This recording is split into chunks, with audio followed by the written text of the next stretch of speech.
এদিকে কঠোর নিরাপত্তায় দেশে আসছে সাবেক প্রধানমন্ত্রী শেখ হাসিনা। হঠাৎ আওয়ামী লীগের পক্ষ নিয়ে কাজ শুরু করলো সেনাপ্রধান।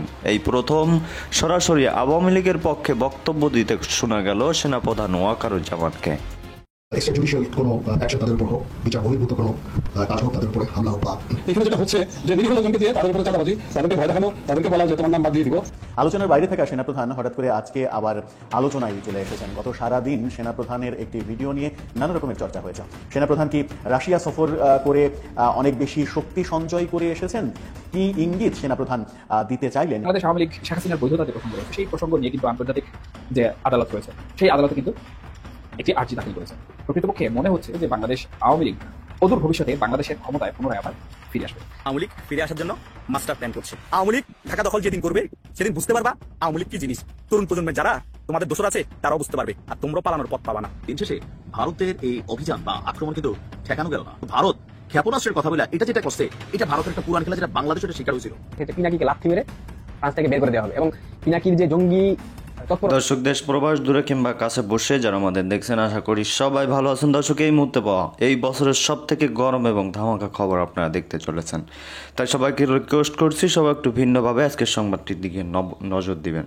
দর্শক, এবার সেনাপ্রধান ওয়াকারুজ্জামান ডাইরেক্টলি এবার সরাসরি আওয়ামী লীগের পক্ষে কথা বলেছে এবং ডক্টর ইউনূসের ডেডলাইনও ঘোষণা করেছে।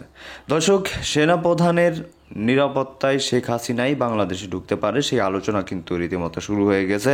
শুরুতে কিন্তু সেনাপ্রধান বলেই দিয়েছে যে শেখ হাসিনা আসবে।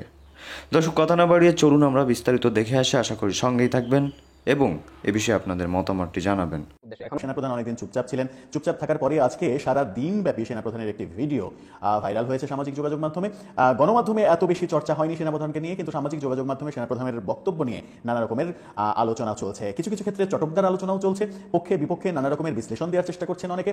কিন্তু সেনাপ্রধান যে কথাগুলো বললেন সেগুলোও হয়তো ইতিমধ্যে অনেকে জেনে ফেলেছেন। সেই কথাগুলোর পেছনের রহস্য কি, পেছনের কারণগুলো কি? সেনাপ্রধান কি রাশিয়া সফর করে অনেক বেশি শক্তি সঞ্চয় করে এসেছেন? এবং রাশিয়াকে যখন বলা হচ্ছে যে ভারতের খুবই ঘনিষ্ঠ বন্ধু, অনেকে সমালোচনা করার চেষ্টা করছিলেন যে ভারতের প্রেসক্রিপশনে তিনি রাশিয়া গেছেন, সেই সব সমালোচনা তো থাকবেই। তারপরেও বাংলাদেশের বর্তমান সেনাপ্রধানকে নিয়ে পজিটিভ আলোচনাই সব থেকে বেশি। দেশপ্রেমিক সেনাবাহিনীর প্রতি দেশের বেশিরভাগ মানুষের আস্থা বেশি এবং সেই কারণেই সেনাপ্রধানের প্রতিও আস্থা বেশি মানুষের। যত নেগেটিভ আলোচনাই হোক না কেন, সেনাপ্রধান যখন কোনো বিষয়ে কোনো কথা বলেন সেটাকে দেশের সাধারণ মানুষ আস্থায় নিতে চান, সেটাকে বিশ্বাসযোগ্য হিসেবে নিজের কাছে মনে করেন, নিজের কাছে নিজেই উপস্থাপন করেন, গ্রহণযোগ্য করে তোলেন। সেনাপ্রধানের সেই কথাগুলোর বিশ্লেষণে যদি যাই, সেনাপ্রধান বললেন যে বিনা অপরাধে কারো বিরুদ্ধে মিথ্যা মামলা করা যাবে না। যখন এই কথা বললেন সেনাপ্রধান, তখন এই কথার পেছনের রহস্য কি দাঁড়ায়? পেছনের রহস্য দাঁড়ায় এটাই যে বিনা অপরাধে অনেকের বিরুদ্ধেই মামলা করা হয়েছে, এটা আর করা যাবে না। সেনাপ্রধান বাস্তবতাটা মেনে নিলেন যে হ্যাঁ, বিনা অপরাধে অনেকের বিরুদ্ধে মামলা মোকদ্দমা করা হয়েছে, হয়রানির কারণে করা হয়েছে, তুচ্ছ কারণে করা হয়েছে, কিন্তু সেগুলো আর করা যাবে না। উদাহরণ হিসেবে যদি আমি একটা উদাহরণ দিই, বাংলাদেশের ক্রিকেটের সুপারস্টার সাকিব আল হাসানকে নিয়ে ঢাকার একটা হত্যা মামলার তাকে আসামি করা হয়েছে এবং সাকিবের সেই মামলার যিনি বাদী তিনি নিজেও জানেন না সাকিবকে আসামি করা হয়েছে। এরকম উদ্ভুতুরে মামলা যে হয়েছে দেশে, সেই বাস্তবতা সেনাপ্রধান মেনে নিলেন। মেনে নিয়ে অবশেষে সেটার বিপক্ষে তিনি স্পষ্টভাবে তার অবস্থান ব্যক্ত করলেন এবং বললেন যে বিনা অপরাধে কারো বিরুদ্ধে মামলা মোকদ্দমা আর করা যাবে না, যা হয়েছে সেগুলোতেই ক্ষান্ত থাকতে হবে। সেগুলোতেই যারা এতদিন এই মামলা মোকদ্দমার ব্যবসা করেছেন তারা কি ক্ষান্ত দেবেন নাকি এই ব্যবসাটা আরো চালিয়ে যাবেন, সেই আলোচনা তো রয়েছেই।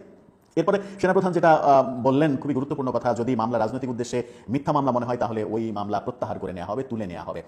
সেই ক্ষেত্রে সরকারের সঙ্গে একটা দ্বান্দ্বিক অবস্থা তৈরি হবে কিনা, সরকার সেই মামলা তুলে নিতে আদৌ রাজি হবে কিনা, অনেক মামলার ক্ষেত্রে সরকারের প্ররোচনা আছে কিনা, সরকারের সমর্থন রয়েছে কিনা, এরকম আলোচনা কিন্তু সমাজে রয়েছে। অনেকেই মনে করেন যে বহু অদ্ভুতুরে মামলার সঙ্গে সরকারের কোনো না কোনো কলকবজার যোগাযোগ রয়েছে, সেটা হোক উপদেষ্টা, হোক সরকারের পক্ষের সমন্বয়ক, এরকম যোগাযোগ রয়েছে। এরকম যোগাযোগ যখন রয়েছে তখন সেই মামলাগুলো আদৌ প্রত্যাহার করা যাবে কিনা সেই সংখ্যা তো থাকছেই, কিন্তু সেনাপ্রধান ব্যর্থহীন কণ্ঠে বললেন সেগুলো থাকবে না, সেগুলো তুলে নেওয়া হবে। এরপরে যেটা বললেন সেটা হচ্ছে পুলিশ সহ সকল আইন শৃঙ্খলা বাহিনী কারো আজ্ঞাবহ হবে না, তারা তাদের কাজ স্বাধীনভাবে পরিচালনা করবে। তার মানে পুলিশকে রাজনৈতিকভাবে ব্যবহার করা এর আগে যখন রাজনৈতিক সরকার ছিল তখনও হয়েছে, এখনো হচ্ছে, সেই বাস্তবতাটা তিনি মেনে নিলেন। কিছুদিন আগে স্বরাষ্ট্র উপদেষ্টাকে আমরা বলতে শুনেছি যে পুলিশকে তিনি অর্ডার দিয়েছেন আওয়ামী লীগের মিছিল যেন না হয়, মিছিল ঠেকাও, এবং মিছিল ঠেকাতে যদি কোনো পুলিশ ব্যর্থ হয় তাহলে তার বিরুদ্ধে বিভাগীয় ব্যবস্থা নেওয়া হবে। এই যে বেআইনি নির্দেশ দিলেন এবং বেআইনি নির্দেশের ফলে সেই বেআইনি নির্দেশ অমান্য করলে পুলিশের বিরুদ্ধে অ্যাকশন নেওয়া হবে, এটাই পুলিশকে রাজনৈতিকভাবে ব্যবহার করার একটা উদাহরণ। এর আগে আমরা আওয়ামী লীগ সরকারের আমলে, তার আগে বিএনপি সরকারের আমলে, রাজনৈতিক সরকারের আমলে পুলিশকে রাজনৈতিক হাতিয়ার হিসেবে ব্যবহারের দৃষ্টান্ত দেখেছি। যে দৃষ্টান্ত দল নিরপেক্ষ এই সরকারের আমলেও আমরা দেখছি, সেখানেই সেনাপ্রধান খুবই গুরুত্বপূর্ণ মন্তব্য করে বসলেন। এরপরে যেটা বলেছেন সেটা খুব ইন্টারেস্টিং, সেটা হচ্ছে যে সবার রাজনৈতিক মিছিল মিটিং করার সমান অধিকার থাকবে। স্বরাষ্ট্র উপদেষ্টার কথা বলছিলাম যে তিনি স্পষ্টই বলেছেন যে আওয়ামী লীগের মিছিল মিটিং যদি হয় তাহলে পুলিশের বিরুদ্ধে ব্যবস্থা নেওয়া হবে। সেনাপ্রধান বলছেন যে সবার সকল অধিকার সমান অধিকার থাকবে। সেটাকে আদৌ বাস্তবায়ন করা সম্ভব, নাকি সেনাপ্রধান সরকারের সঙ্গে একটা দ্বান্দ্বিক অবস্থানে চলে যাবেন এই স্পষ্ট কথার ভিত্তিতে? সরকার কি এতে রাজি হবে? সরকার কি আদৌ সেনাপ্রধানের সঙ্গে একমত হবে যে সকলের সমান অধিকার রয়েছে? সেনাপ্রধানের এই কথাগুলোতে স্পষ্ট বোঝা যায় যে আন্তর্জাতিক চাপ তার উপরে যথেষ্ট পরিমাণ রয়েছে, এবং আইনশৃঙ্খলা বাহিনী যখন এই ধরনের মানবাধিকার লঙ্ঘনের মতো ঘটনা ঘটাবে এবং সবার অধিকার যখন খর্ব হবে, তখন কিন্তু সেনাবাহিনীও দোষের মধ্যে চলে আসবে। সেনাবাহিনীর উপরেও দোষারোপ করার একটা হেতু তৈরি হবে। এই কারণেই হেতু তৈরি হবে যে সেনাবাহিনী এখন মাঠ পর্যায়ে কাজ করছে, তাদের উপরে ম্যাজিস্ট্রেসি পাওয়ার দেওয়া রয়েছে। সুতরাং সেনাবাহিনীও কিন্তু এই আইনশৃঙ্খলা রক্ষাকারী বাহিনীর একটা অংশ। সেই ক্ষেত্রে সেনাপ্রধান সতর্ক হতেই পারেন। জাতিসংঘের সতর্কতা থাকতে পারে, আন্তর্জাতিক মহলের সতর্কতা থাকতে পারে, জাতিসংঘের শান্তি মিশনে সেনাবাহিনীর অবস্থান বিতর্কিত হতে পারে। নানা কারণে সেনাপ্রধান এই স্পষ্ট অবস্থান ব্যক্ত করতেই পারেন। এরপরে বলেছেন মব সহ্য করা হবে না, কারো বাড়ি ঘরে হামলা ভাঙচুর লুটপাট বরদাস্ত করা হবে না। যা সর্বনাশ তো হয়ে গেছে, মব যা হওয়ার হয়ে গেছে, এখন খুব একটা আর মবের প্রয়োজন হবে না। মব দিয়ে অনেক কিছুই ঘটিয়ে ফেলা হয়েছে। এখনো ছোটখাটো মব হচ্ছে, পাড়া মহল্লায় ছোটখাটো মবের সৃষ্টি আমরা হতে দেখেছি। এখন পর্যন্ত একটি মবেরও কোনো শাস্তি হয়নি। হ্যাঁ, আমরা একটা ব্যাপার শুধুমাত্র লক্ষ্য করেছি, সেটা হচ্ছে যে ইসরায়েলের বিপক্ষে গাজার পক্ষে যে সমাবেশটা কিছুদিন আগে হয়েছিল, আলেম ওলামাদের ডাকে তৌহিদি জনতার যে সমাবেশটা হয়েছিল, সেই দিন সারা দেশে কোকাকোলা, কেএফসি, বাটা শোরুমে হামলা এবং লুটপাটের ঘটনা আমরা দেখেছি। সেই ক্ষেত্রে বেশ কিছু মানুষকে গ্রেপ্তার করেছে সরকার। এই একটি শুভ লক্ষণই সরকারের দেখা গেছে। তাছাড়া কোনো মবের বিরুদ্ধে সরকার এখন পর্যন্ত তার স্পষ্ট অবস্থান যখন জানান দিতে পারেনি, তখন সেনাপ্রধান বললেন কোনো মব সহ্য করা হবে না, সকল মবের বিরুদ্ধে ব্যবস্থা নেওয়া হবে। এরপরে যেটা বললেন সেটা হচ্ছে যে খুবই গুরুত্বপূর্ণ কথা, ফ্রি ফেয়ার ইলেকশনের জন্য সেনাবাহিনীর যা কর্তব্য সেই কর্তব্যটা সেনাবাহিনী করবে। যতদূর যেতে হয় সেনাবাহিনী সেটা যাবে এবং সেই কাজ করবে। পুলিশ সহ সকল আইনশৃঙ্খলা বাহিনী দেশের পরিবেশ সুন্দর, শান্তি ও আইনশৃঙ্খলার পরিবেশ ভালো রাখার জন্য যা করণীয় তার ব্যবস্থা নেবে, এমনটা স্পষ্ট করেছেন। অর্থাৎ আগামী নির্বাচনে কোনো বিতর্কিত ব্যাপার যেন সামনে না আসে, নির্বাচন যেন বিতর্কিত না হয়, ফ্রি ফেয়ার ক্রেডিবল নির্বাচন যেন হয়। যে বর্তমানে অন্তর্বর্তীকালীন সরকার বাংলাদেশ আওয়ামী লীগকে রাজপথে যেভাবে দমন নিপীড়ন করছে, কিংবা আওয়ামী লীগের নেতাকর্মীদের যেভাবে সত্য মিথ্যা বিভিন্ন ধরনের নামে বেনামে মামলা দিচ্ছে, এই সকল বিষয়গুলো কি প্রকৃতপক্ষে অন্তর্বর্তীকালীন সরকারের করা আসলে উচিত কিনা? আমি মনে করি অন্তর্বর্তীকালীন সরকার এখানে তাদের যে নিরপেক্ষতা রয়েছে বা তাদের যে একটি একনিষ্ঠ দায়িত্ব রয়েছে, সেই দায়িত্ব থেকে কিছুটা সরে গেছে। যেহেতু বাংলাদেশ আওয়ামী লীগ এখন পর্যন্ত নিষিদ্ধ কোনো রাজনৈতিক দল নয়, সেই হিসাবে তাদের যে রাজনৈতিক অধিকার রয়েছে। পিনাকি এবং ইলিয়াসের ষড়যন্ত্রে আবারও পা দিচ্ছেন। আপনাদেরকে কতভাবে বোঝাইতে হবে ভাই? একটা কথা বলি শুনেন, ইউরোপীয় ইউনিয়ন কিন্তু বাংলাদেশকে নিরাপদ হিসেবে ঘোষণা করেছে, এবং এর ফলে পিনাকি যে ইউরোপে অবস্থান করছে, ফ্রান্সে অবস্থান করছে, ফ্রান্সে পিনাকি কিন্তু এখনো ফ্রান্সের সিটিজেনশিপ পায় নাই, ফ্রান্সের নাগরিকত্ব পায় নাই। সেই ক্ষেত্রে সে অ্যাসাইলামে রয়েছে, রাজনৈতিক আশ্রয়। এখন যদি বাংলাদেশ যদি সুরক্ষিত হয়, কিংবা বাংলাদেশ যদি পিনাকির বসবাসের জন্য যোগ্য হয়, যেহেতু পিনাকি আওয়ামী লীগ সরকারের বিরুদ্ধে কথা বলেছে, আওয়ামী লীগ সরকারের সময় তার মামলা ছিল এবং আওয়ামী লীগ তার শত্রু ছিল, এটাই সে প্রদর্শন করে মূলত কাগজপত্র ফ্রান্সে দাখিল করে সেই জায়গা থেকে সে অ্যাসাইলামের একটা সুযোগ পাইছে, এবং সেখানে সে চাকরিও করে ফেলেছে, তার ছেলে মেয়ে সবাই থাকে। এখন যদি বাংলাদেশ নিরাপদ স্থান হয়, সুরক্ষিত স্থান হয় ইউরোপিয়ানদের জন্য, সেক্ষেত্রে পিনাকিকে লাথি মেরে ফ্রান্স থেকে বের করে দেওয়া হবে। এবং পিনাকির যে জঙ্গি তৎপরতা এবং পিনাকি যে দেশের বাইরে অর্থাৎ ফ্রান্সে বসে বাংলাদেশের ধানমন্ডি 32-এর মতো ঐতিহাসিক জায়গা ঘুরিয়ে দিয়েছে এবং ওইখান থেকে প্রতিনিয়ত জঙ্গি তৎপরতা চালিয়েছে, বাংলাদেশের জঙ্গি সন্ত্রাসী সংগঠনের সাথে আতাতের মাধ্যমে ভিডিও বানিয়ে বাংলাদেশকে মব উস্কে দিয়েছে, বাংলাদেশের বিভিন্ন ঐতিহাসিক নিদর্শন, মুক্তিযুদ্ধের স্থাপনা, মুক্তিযুদ্ধের প্রতিকৃতি, মুক্তিযুদ্ধের ইতিহাসকে ধ্বংস করার মিশনে পিনাকি সফল। পিনাকি এগুলো করেছে, এগুলো তো ভাই একদম পানির মতো স্বচ্ছ পরিষ্কার, এগুলো তো মিডিয়াতে রয়ে গেছে। তারা যদি এখন অস্বীকার করে, সেটা তো অনলাইন থেকে মুছে ফেলতে পারবে না। তারা ভিডিও স্ট্যাটাস ডিলিট করে দিল, সেগুলো স্ক্রিনশট ভিডিও রেকর্ড রয়ে গেছে। তো পিনাকি চাচ্ছে বাংলাদেশ অস্থিতিশীল। ঠিক এমনটা ইলিয়াস মার্কিন যুক্তরাষ্ট্রে অবস্থান করছে, সেও কিন্তু অ্যাসাইলামে আছে, রাজনৈতিক আশ্রয়। তার বিভিন্ন ঝামেলা ছিল বাংলাদেশে, সেগুলো দেখিয়ে সেখানে আশ্রয় পেয়েছে। এখন মার্কিন যুক্তরাষ্ট্র কিন্তু মৌলবাদের বিরুদ্ধে কঠোর হুঁশিয়ারি দিয়েছে। তুলসী গ্যাবার্ড থেকে শুরু করে ক্যাশ প্যাটেল থেকে ডোনাল্ড ট্রাম্প প্রত্যেকেই মৌলবাদের বিরুদ্ধে যুদ্ধ ঘোষণা করেছে। জঙ্গিবাদ, উগ্রবাদ, ধর্মীয় সাম্প্রদায়িকতা এবং যারা ধর্মান্ধ গোষ্ঠী রয়েছে, বিশেষ করে ইসলামিক টেররিস্ট রয়েছে, তাদেরকে যেখানে পাবে সেখানে ধরে ধরে মেরে ফেলবে। এবং ইলিয়াস কিন্তু বাংলাদেশে পিনাকি যেমনটা করেছে, উস্কে দিয়েছে, বাংলাদেশে মবের রাজ্য বানিয়ে ফেলেছে বাংলাদেশকে, এবং জিহাদি জামাতি, মৌলবাদী, হিজবুতি, শিবির প্রত্যেকের সাথে সুসম্পর্ক করার মাধ্যমে তাদের কিন্তু বিভিন্ন ধরনের এজেন্ডা বাংলাদেশে তারা গত 8 মাসে বাস্তবায়ন করে ফেলেছে। এবং আমি এই তথ্য পাইছি যে বাংলাদেশ সরকারের অনেকগুলো উপদেষ্টা বর্তমানে যারা রয়েছে, তারা ইলিয়াস এবং পিনাকির কথায় দাঁড়ায় এবং বসে। তার মানে বাংলাদেশ সরকারটা ছায়া সরকার হিসাবে পিনাকি এবং ইলিয়াস মোটামুটি চালাচ্ছে, ডক্টর ইউনূসকে ছাড়া।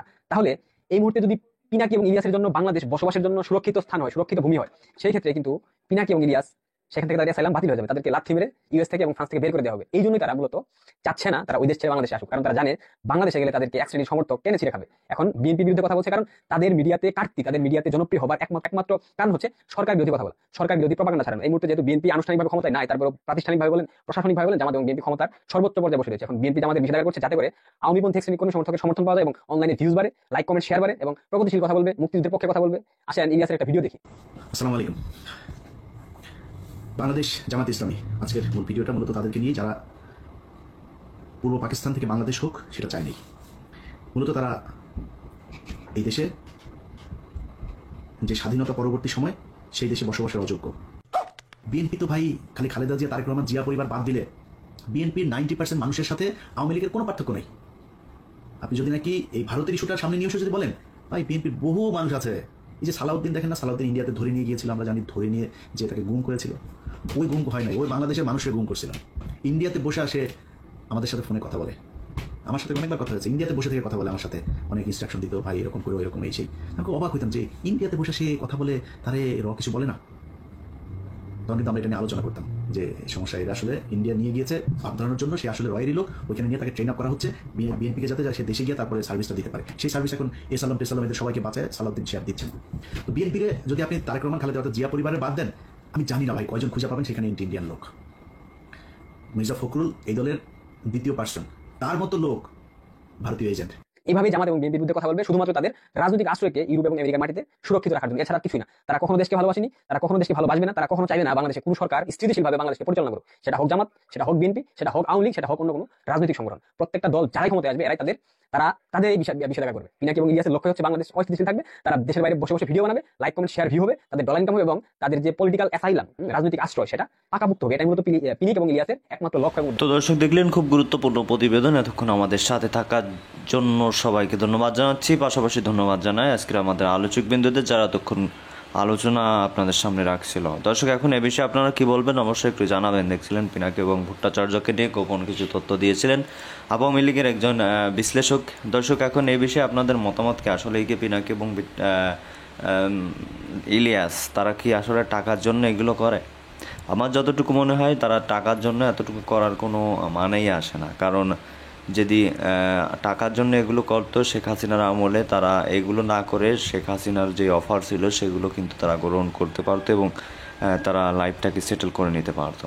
তো ভাই যে এই কথাটা বলেছে এটা কিন্তু সম্পূর্ণ ভিত্তিহীন মনে হচ্ছে। এখন জানি না, হতেও পারে।